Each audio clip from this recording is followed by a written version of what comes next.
قوة إلا بالله العلي العظيم. اللهم صل على سيدنا محمد وعلى آل سيدنا محمد وأصحاب سيدنا محمد وبارك وسلم. بسم اللہ الرحمن الرحیم. السلام علیکم ورحمۃ اللہ وبرکاتہ. محترم سامعین کرام، والدین و جماعت ساتھیوں، گزشتہ سبق ہم نے پڑھا تھا رحمت عالم صلی اللہ علیہ وسلم پر آنے والی مصیبتوں کی ایک جھلک، جہاں ایک طرف سے نادار مسکین مسافر صحابہ کرام اسلام قبول کیے جا رہے تھے اور ان پر مشرکین مکہ کی جانب سے سب و شتم ڈھائے جا رہے تھے، تو دوسری طرف سے جو مالدار صحابہ کرام تھے، اثر و رسوخ والے اور طاقتور صحابہ کرام تھے، ان پر بھی ساتھ ساتھ ظلم و ستم ڈھائے جا رہے تھے مشرکین مکہ کی جانب سے. لیکن اس کے باوجود بھی صحابہ امن و استقلال کے پہاڑ بنتے جا رہے تھے. جتنا ان پر ظلم ڈھایا جا رہا تھا، اتنے ہی ان کے اندر ایمان پر مضبوطی اور امن اور استقلال پر مضبوطی پہاڑ بنتے جا رہے تھے. یہ سب چیزیں جو دیکھی ہم نے پڑھی تھی، لیکن یہ سب وہ برداشت کیے جا رہے تھے کیونکہ وہ دیکھ رہے تھے کہ خود رحمت عالم صلی اللہ علیہ وسلم بھی خود پر مصائب جو برداشت کیے جا رہے تھے اللہ رب العزت کے دین کی خاطر، جب یہ صحابہ خود اپنی آنکھوں سے دیکھتے تھے تو ان کے ایمان میں اضافہ ہوتا تھا اور ان میں برداشت کی قوت مزید بڑھتی جا رہی تھی.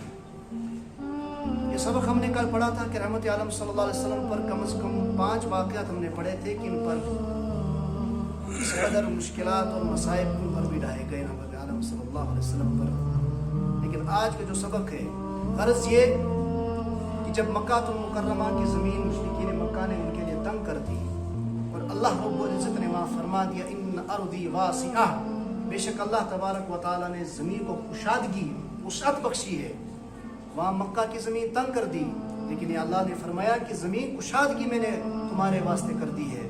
آج کا جو سبق ہے وہ ایمان پر وطن بھی قربان، حبشہ کی طرف ہجرت. یہ دنیا کا دستور ہے کہ جب بھی کوئی سبق پڑھایا جاتا ہے، اس سبق کو یاد کرنے کے بعد یا اس سبق کے لیے امتحان دینے کے بعد وہ سبق چھوڑ دیا جاتا ہے، بلکہ چھٹی کر دی جاتی ہے.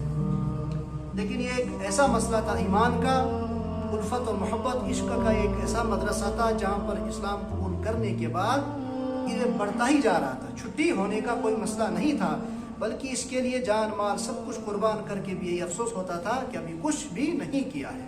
پھر ایمان کا تو مطلب یہ سب کچھ دے کر آخرت لینا ہے. اس دور میں ایمان والے مکہ میں ایک ایسا نمونہ پیش کر رہے تھے اس دور میں کہ زمین سے لے کر آسمان تک پریشان تھا کہ اے خدا، یہ انسان پہاڑ ہیں یا انسان ہیں؟ جن کے حوصلے کو دیکھ کر پہاڑ بھی پاش پاش ہویا کرتا تھا، جن کے صبر اور استقامت کو دیکھ کر مصیبتیں پریشانیاں بھی ان کے بھی پسینے چھوٹ جاتے تھے. بھوک پیاس طنز و طعنے سب تو خوشی خوشی برداشت کر رہے تھے، اور اس کے لیے گزشتہ زمانے میں اس دور کے ایمان والوں پر آنے والی پریشانیوں اور مصیبتوں کا قرآن کریم جو ذکر کر رہے تھے وہی بھی اتر رہی تھی. مسلمان برداشت بھی کر رہے تھے مشرکین مکہ کے ظلم و ستم کو.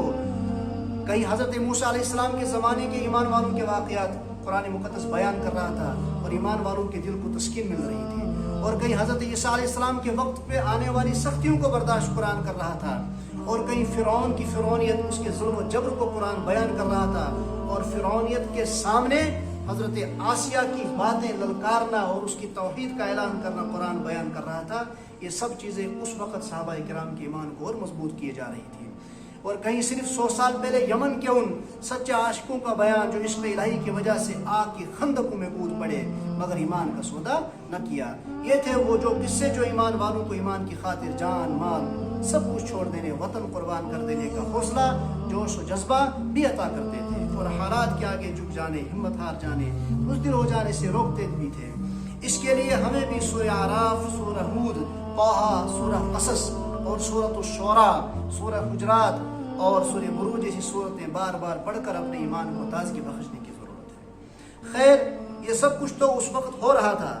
اچانک قرآن پاک نے گھر چھوڑنے، خاندان چھوڑنے، اپنے وطن کی سرزمین کو چھوڑنے کو حکم دے دیا. آیتیں نازل ہونے لگی. پچھلے ایمان والوں کے ایمان کی خاطر وطن چھوڑنا، وطن کو قربان کرنا، گھر والوں کو قربان کرنا قرآن مقدس بیان کر رہا تھا. اور ساتھ یہ بھی بیان کر رہا تھا کہ مالک الملک کے راستے میں ہجرت کر کے چل پڑنے والوں کے لیے اللہ رب العزت کے بھی خزانوں سے مدد فرماتے ہیں. اس موقع پر نازل ہونے والی چند آیت کریمہ بھی ہم پڑھ لیتے ہیں۔ سورۃ العنکبوت کی 5 آیت کریمہ ہے جو اس موقع پر نازل ہوئی تھی۔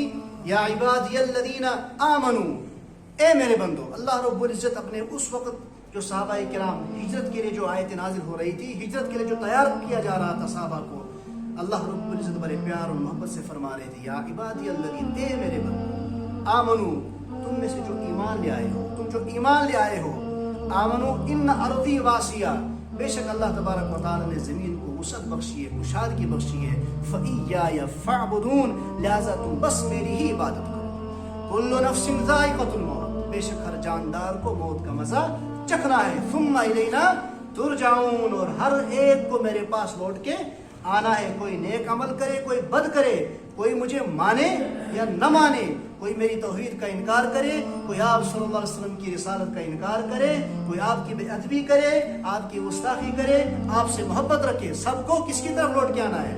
اللہ رب العزت کی طرف۔ والذین آمنوا وعملوا الصالحات، تم میں سے جو ایمان لے آئے ہو، وعملوا الصالحات، اور جنہوں نے نیک عمل کیے ہیں، نیک عمل اختیار کیے ہیں، لنبوئنہم من الجنت غرفا، اللہ رب العزت کی طرف سے ان کے لیے جنت کے درجات ہوں گے، بلکہ اعلیٰ درجات ان کے لیے ہوں گے، من تحتها الانہار، اور جس کے نیچے سے نہریں بہ رہی ہوں گی، خالدین فیہا نعم اجر العاملین، جس میں وہ ہمیشہ ہمیشہ کے لیے رہیں گے، ونعم اجر العاملین، اور ان کے لیے اللہ رب العزت کی طرف سے بہترین اجر ہے۔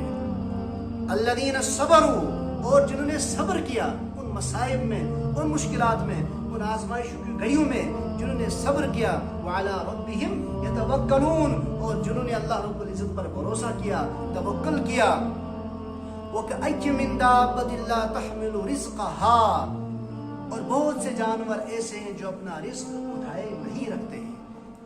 جانور کو ہم نے کبھی نہیں دیکھا کہ وہ اپنا رزق ساتھ لیتے ہیں۔ ہم انسان ہیں، ہمارے جیب میں پیسہ بھی رہتا ہے، گھر میں بھی پیسہ رہتا ہے، غرض کہ ہم ہر وقت اس کوشاں میں رہتے ہیں کہ کس طریقے سے رزق کمایا جائے اور اختیار کیا جائے، لیکن جانور کے ساتھ کبھی بھی رزق نہیں ہوتا ہے۔ وَكَأَيٍّ مِّن دَابَّةٍ لَّا تَحْمِلُ رِزْقَهَا، اللہ رب العزت کس قدر صحابہ کو سمجھا رہے ہیں کہ جانور اپنا رزق ساتھ نہیں لیتے ہیں، یرزقها، اللہ ان کو بھی روزی عطا کرتا ہے، وَإِيَّاكُمْ، اور تمہیں بھی روزی عطا کرتا ہے، وَهُوَ السَّمِيعُ الْعَلِيمُ، بے شک اللہ تبارک و تعالیٰ خوب جاننے والے اور خوب سننے والے ہیں۔ یہ آیت کریمہ سورۃ العنکبوت کی 5 آیت کریمہ ہے۔ اس طرح کے مضمون جب صحابہ کے سامنے پیش ہو رہے تھے تو صحابہ کے ایمان مضبوط ہو رہے تھے، غرض کہ نبی اکرم صلی اللہ علیہ وسلم کی زبان مبارک سے کلام سنایا جا رہا تھا۔ ظاہر سی بات ہے کہ صحابہ تو تیار، سب کچھ قربان کرنے کے لیے تیار تھے، ان کا دماغ تیار ہو گیا۔ حضرت نبی اکرم صلی اللہ علیہ وسلم کی طرف سے یہ حکم آ گیا کہ ایمان کی خاطر اب ایمان کو بچانے کے لیے جو ہجرت کرنا چاہتے ہیں، جو مائگریشن کرنا چاہتے ہیں، وہ ہجرت کر لیں، کہ وہ ہجرت کر لیں، لیکن ہجرت کر کے جائیں کہاں؟ ہجرت کر کے جائیں کہاں؟ اللہ نے کہا ان ارضی واسعہ، میں نے زمین کشادہ کر دی ہے ایمان والوں کے لیے، لیکن راستہ دکھایا کس نے؟ محمد رسول اللہ صلی اللہ علیہ وسلم۔ اللہ بتا رہے ہیں، سکھا کون رہے؟ نبی اکرم صلی اللہ علیہ وسلم۔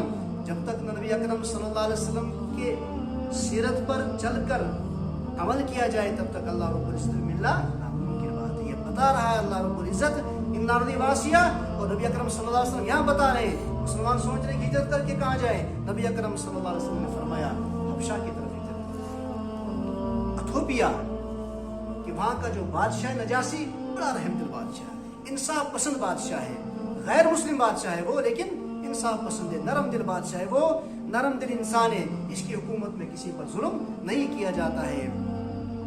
اچھی بات یہی ہے کہ اس ملک کی طرف تم ہجرت کیے جاؤ۔ بارگاہ رسالت سے تو یہ اجازت تو مل گئی ہجرت کرنے کی، لیکن گھر بار، خاندان، بال بچوں، اپنا وطن، اپنا علاقہ، اپنی سرزمین کو چھوڑنا بہت مشکل ہے۔ اپنا ملک سب کچھ قربان کر دینا کوئی آسان بات نہیں رہتی ہے۔ سوچنے سمجھنے اور غور کرنے کی بات ہے کہ کتنی بڑی قربانی ہے کہ سب کچھ قربان کر دینا اللہ کی راہ میں۔